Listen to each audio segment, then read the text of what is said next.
ಲೋಕ ಮಹಾಸಂಗ್ರಾಮಕ್ಕೆ 28ಕ್ಕೆ 28 ಕ್ಷೇತ್ರಗಳನ್ನ ಗೆಲ್ಲುವ ಗುರಿಯೊಂದಿಗೆ ಬಿಜೆಪಿ ರಣಕಹಳೆಯನ್ನ ಮೊಳಗಿಸಿದೆ. ಇದಕ್ಕೆ ಪೂರಕವಾಗಿ ಮೋದಿ, ಅಮಿತ್ ಶಾ ಅಂತ ಬಿಜೆಪಿಯ ದಿಗ್ಗಜ ನಾಯಕರಿಂದ ರಾಜ್ಯದಲ್ಲಿ ಮತ ಶಿಕಾರಿಯನ್ನ ಮಾಡಿಸಲಾಗ್ತಾ ಇದೆ. ಅಮಿತ್ ಶಾ ಎಂಟ್ರಿ ಬೆನ್ನಲ್ಲೇ ಇದೀಗ ಮೋದಿ ಮತ್ತೊಂದು ಬಾರಿ ಕರ್ನಾಟಕ ಎಂಟ್ರಿ ಮಾಡಲಿದ್ದಾರೆ. ಏಪ್ರಿಲ್ 14ಕ್ಕೆ ಚಿಕ್ಕಬಳ್ಳಾಪುರ ಹಾಗೆ ಬೆಂಗಳೂರಿನಲ್ಲಿ ಮತ ಶಿಕಾರಿಯನ್ನ ನಡೆಸಲಿದ್ದಾರೆ ನರೇಂದ್ರ ಮೋದಿ. ಚಿಕ್ಕಬಳ್ಳಾಪುರ ಹಾಗೆ ಬೆಂಗಳೂರು ವ್ಯಾಪ್ತಿಯ 4 ಲೋಕಸಭಾ ಕ್ಷೇತ್ರಗಳಲ್ಲಿ ತಮ್ಮ ಅಭ್ಯರ್ಥಿಗಳ ಪರವಾಗಿ ಮತಯಾಚನೆಯನ್ನ ಮಾಡಲಿದ್ದಾರೆ ನಮೋ. ಆ ಮೂಲಕ ರಂಗೇರಿದೆ ಲೋಕ ಸಮರದ ಅಖಾಡ. ಬೃಹತ್ ಸಮಾವೇಶ ದೇವನಹಳ್ಳಿಯಲ್ಲಿ, ಅದಾದ ನಂತರದಲ್ಲಿ ರೋಡ್ ಶೋ ಮೂಲಕ ಮತ ಭೇಟಿಯನ್ನ ಆಡಲಿದ್ದಾರೆ ನರೇಂದ್ರ ಮೋದಿ.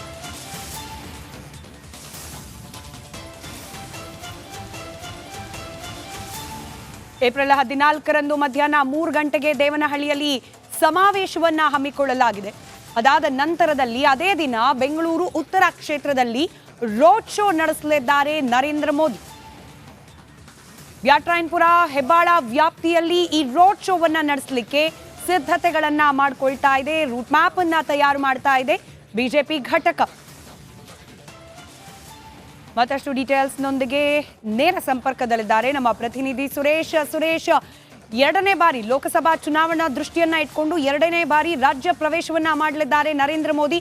ಅದರಲ್ಲೂ ಚಿಕ್ಕಬಳ್ಳಾಪುರ ಹಾಗೆ ಬೆಂಗಳೂರು ಕ್ಷೇತ್ರ ವ್ಯಾಪ್ತಿಯಲ್ಲಿ ಮತ ಬೇಟೆ ಯಾವ ರೀತಿಯಾಗಿ ರೂಪುರೇಷೆಗಳು ಸಿದ್ಧವಾಗ್ತಾ ಇದೆ, ಯಾವ ರೀತಿ ಇದರಿಂದ ಮೋದಿ ಅವರ ಎಂಟ್ರಿಯಿಂದ ಮತಗಳ ಲಾಭವನ್ನ ಪಡೆಯೋ ಲೆಕ್ಕಾಚಾರ ಬಿಜೆಪಿ ಪಾಳೆಯದಲ್ಲಿ ನಡೀತಾ ಇದೆ. ಸುರೇಶ್,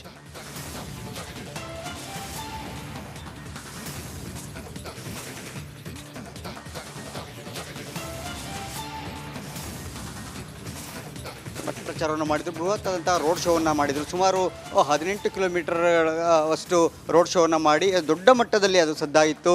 ಅದು BJPಗೆ ಪ್ಲಸ್ ಕೂಡ ಆಗಿತ್ತು. ಸೊ ಅದರ ಭಾಗವಾಗಿ ನಿನ್ನೆ ಅತಿ ಹೆಚ್ಚು ವಿಧಾನಸಭಾ ಕ್ಷೇತ್ರಗಳನ್ನು ಬೆಂಗಳೂರು ಭಾಗದಲ್ಲಿ BJP ಗಳಿಸಿತು. ಸೊ ಈಗ ಅದರ ಮುಂದುವರೆದ ಭಾಗವಾಗಿ ಅಂದರೆ ಲೋಕಸಭಾ ಚುನಾವಣೆಗೆ ಈ ಬಾರಿಯೂ ಕೂಡ ನರೇಂದ್ರ ಮೋದಿ ಅವರನ್ನ ಕರೆತರುವಂತಹ ಪ್ರಯತ್ನಗಳು ಈಗ ಫಲಿಸಿರ್ತಕ್ಕಂಥದ್ದು. ಕಳೆದ 15 ದಿನಗಳಿಂದಲೂ ಕೂಡ ನರೇಂದ್ರ ಮೋದಿ ಅವರ ರಾಜ್ಯ ಪ್ರವಾಸಕ್ಕೆ ಸಂಬಂಧಪಟ್ಟಂತೆ ಈಗಾಗಲೇ ಬೇಡಿಕೆಯನ್ನು ಇಟ್ಟಿದ್ದರು. ಅದರಂತೆ ಈಗ ಅಂದರೆ ಏಪ್ರಿಲ್ 14ನೇ ತಾರೀಕು ಅಂದರೆ ಮುಂದಿನ ವಾರ ನರೇಂದ್ರ ಮೋದಿ ಅವರು ಬೆಂಗಳೂರಿಗೆ ಆಗಮಿಸ್ತಿರ್ತಕ್ಕಂಥದ್ದು. ಒಟ್ಟಾರೆಯಾಗಿ 2 ಕಾರ್ಯಕ್ರಮಗಳಲ್ಲಿ ಭಾಗವಾಗ್ತಾ ಇರತಕ್ಕಂಥದ್ದು ಈ ಬಾರಿ. ಅದರಲ್ಲಿ ಮೊದಲನೇದಾಗಿ ಚಿಕ್ಕಬಳ್ಳಾಪುರ ಲೋಕಸಭಾ ಕ್ಷೇತ್ರದಲ್ಲಿ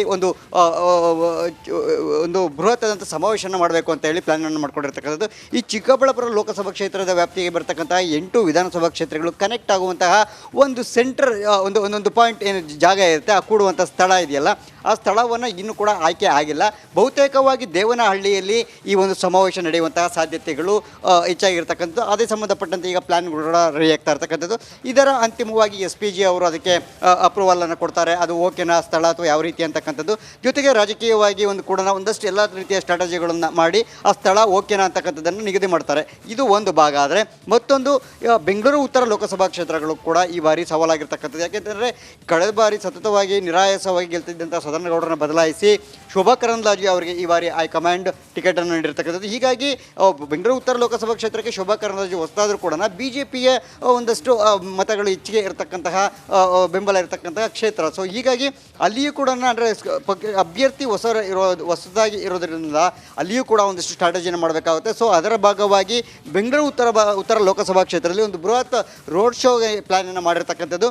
ಈ ರೋಡ್ ಶೋಗೆ ಈಗ ಸದ್ಯಕ್ಕೆ ಇರುವಂತಹ ಮಾಹಿತಿ ಪ್ರಕಾರ 2 ರಿಂದ 3 ವಿಧಾನಸಭಾ ಕ್ಷೇತ್ರಗಳು ಕನೆಕ್ಟ್ ಆಗುವಂತಹ ಒಂದು ರಸ್ತೆ ಮಾರ್ಗವಾಗಿ ಒಳಗೊಂಡಂತೆ ಅಲ್ಲಿ ಒಂದು ಬೃಹತ್ ರೋಡ್ ಶೋವನ್ನು ಮಾಡಲಿಕ್ಕೆ ಪ್ಲಾನ್ ಮಾಡಿರ್ತಕ್ಕಂಥದ್ದು. ಅಂತಿಮವಾಗಿ ಮತ್ತು ಅಧಿಕೃತವಾಗಿ ಇವತ್ತು ಮೋದಿಯವರ ರೂಟ್ ಮ್ಯಾಪ್ ಮತ್ತು ಸಮಾವೇಶದ ಕಾರ್ಯಕ್ರಮಗಳು ನಿಗದಿ ಆಗಬೇಕಾಗಿರ್ತಕ್ಕಂಥದ್ದು.